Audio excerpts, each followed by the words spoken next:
Boulou Bayalla, salam alaikum. Aujourd'hui, je vais faire une version française d'une des vidéos euh, qu'on m'a demandé de traduire en français, qui est déjà en créole sur la même chaîne, Issafal TV. Donc, cette vidéo, vous pouvez trouver des références avec les travaux du professeur Suleiman Niang. C'est en anglais, hein, ces conférences, sur le thème de The History of Islam in America. Ou alors, vous pourrez trouver les travaux aussi du docteur Abdullah Hakim Quick.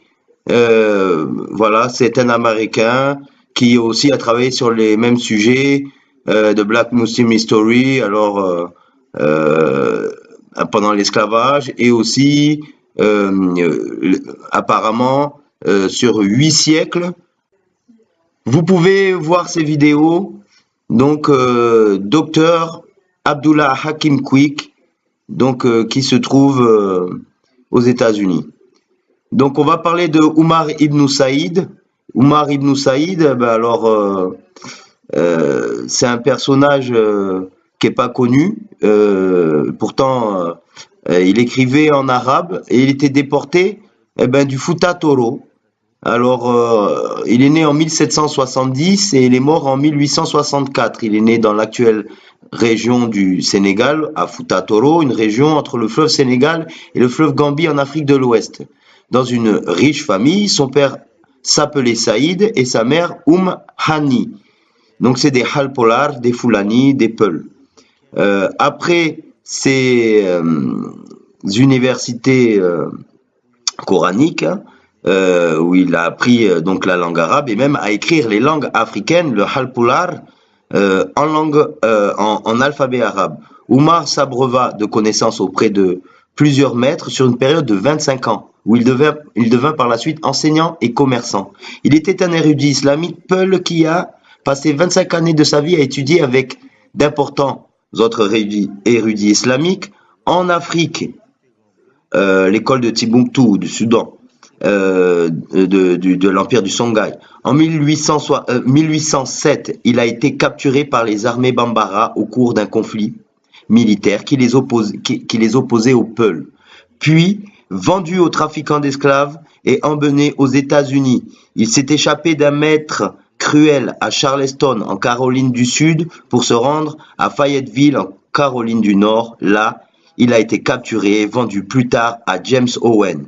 Saïd a vécu jusqu'à plus de 90 ans, a été un esclave jusqu'à sa mort en 1864. Il fut enterré dans le comté de Bladen, en Caroline du Nord. Omar ibn Saïd a été connu sous les noms de Oncle Moro et Prince Omero.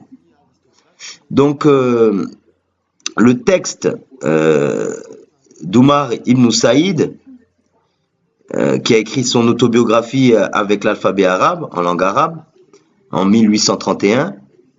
Le texte d'Omar ibn Saïd occupe une place importante dans l'histoire littéraire américaine. Il est en effet la seule autobiographie en arabe produite par un esclave, initialement écrite en 1831. Il comporte 23 pages et était rédigé avec une calligraphie en style Maghribi, généralement adopté par les marabouts et les écoles coraniques d'Afrique de l'Ouest. Omar ibn Saïd est largement connu pour les 14 manuscrits qu'il a écrits en arabe. Sur l'ensemble de ces manuscrits arabes, il est surtout connu pour son autobiographie écrite. 14 manuscrits nous sont parvenus de lui, plus exactement. Le plus important est celui ayant suscité l'intérêt du plus grand nombre, restant le récit de sa vie et ses conditions de captivité. L'œuvre a été traduite et diffusée en 2011 grâce aux travaux de Ala Al-Reiz dans un ouvrage titré A Muslim American Slave, The Life of Omar ibn Saïd. En voici quelques extraits. Avant ma venue au pays des chrétiens, ma religion était celle de Mohammed, le prophète d'Allah, qu'Allah le bénisse et lui accorde la paix. J'allais à la mosquée avant l'aube Je lavais ma figure, ma tête, mes mains, mes pieds. J'effectuais les prières de la mi-journée, de la fin de l'après-midi, du coucher du soleil, de la nuit. Je donnais l'aumône chaque année en or, argent et récolte en bétail, moutons, chèvres, riz, blé et orge. Je m'engageais chaque année au djihad contre les infidèles. J'allais à la Mecque et à Médine comme l'ont fait ceux qui en avaient les moyens. Capturé à l'âge de 37 ans, il aurait ainsi étudié l'arabe, le boundou et le fouta, ainsi que les sciences islamiques pendant près de 25 ans, à l'étranger dans les territoires africains voisins riches de centres islamiques, avant de regagner sa terre natale. Après mes études, je cite Omar ibn Saïd, après mes études, je suis retourné chez moi pendant 6 ans, avant qu'une armée n'envahisse mon pays, et ont tué beaucoup de gens. Ils ont capturé et m'ont vendu à un chrétien qui m'a emmené sur un grand bateau. C'est ce qu'on peut lire sur la page en arabe que j'ai affichée. Il atterrit après 1 mois et demi de voyage à Charleston aux États-Unis, toujours dans le même texte, après y avoir retranscrit dans son intégralité la sourate Al-Mulk, comme pour rappeler à qui le lira de qui provient le seul et unique souveraineté digne de ce nom. Il décrit son premier propriétaire comme un petit homme chétif nommé Johnson, un infidèle qui ne craignait point Allah. Face aux maltraitances subies après son arrivée, il s'enfuira de sa plantation. 1 mois durant, prenant la direction de Fayetteville, là, il se fera maladroitement prendre dans une église dans laquelle il était rentré pour prier. Il parle alors de la prison dans laquelle il est conduit lors de sa fugue comme une grande maison appelée Gilles, donc jail. Dans sa cellule, on raconte qu'il aurait écrit sur ses murs des versets du Coran, ce qui eut comme conséquence d'attirer l'attention sur celui de l'ensemble de la ville.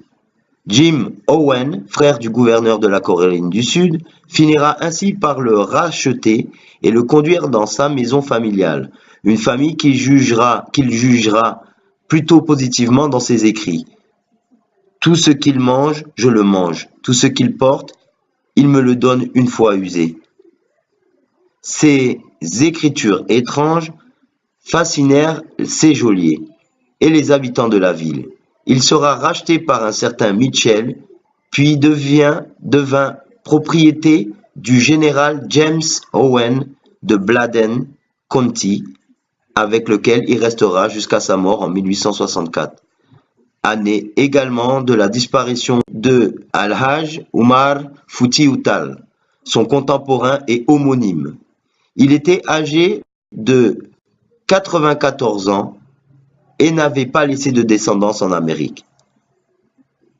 Son récit semble renfermer néanmoins un sens ésotérique et ses paroles à double sens, selon les chercheurs ayant étudié ces mots.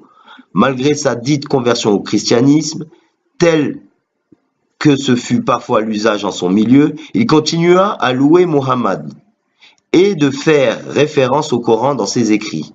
Dans sa Bible, qui lui fut traduite en arabe, il y fera de nombreuses annotations consistant à comparer les textes bibliques à celui du texte coranique. Ne manquant pas d'audace, on lui demandera de traduire en arabe une prière chrétienne, ce qu'il exécuta en écrivant en lieu et en place la sourate Al-Fatiha, le dernier texte d'Omar rédigé en 1857, est ainsi une reprise du chapitre coranique Al-Nasr, rappelant l'entrée massive d'infidèles dans la religion de l'islam. Sa reconnaissance dans le monde, son récit et ses faits seront maintes et maintes fois retranscrits dans les journaux alors. En 1863, un journaliste du New York Observer, impressionné, le décrira en termes plutôt élogieux, rappelant ses doigts effilés et le raffinement de sa démarche. Il serait alors un prince arabe, un noble capturé par erreur Il meurt peu de temps après, toujours en esclave, un an avant la grande vague de libération suivant la guerre de sécession. La vie de cet homme qui devint une célébrité en Caroline du Nord suscite autant d'indignation que d'admiration. Omar attira l'attention sur lui par sa maîtrise de l'arabe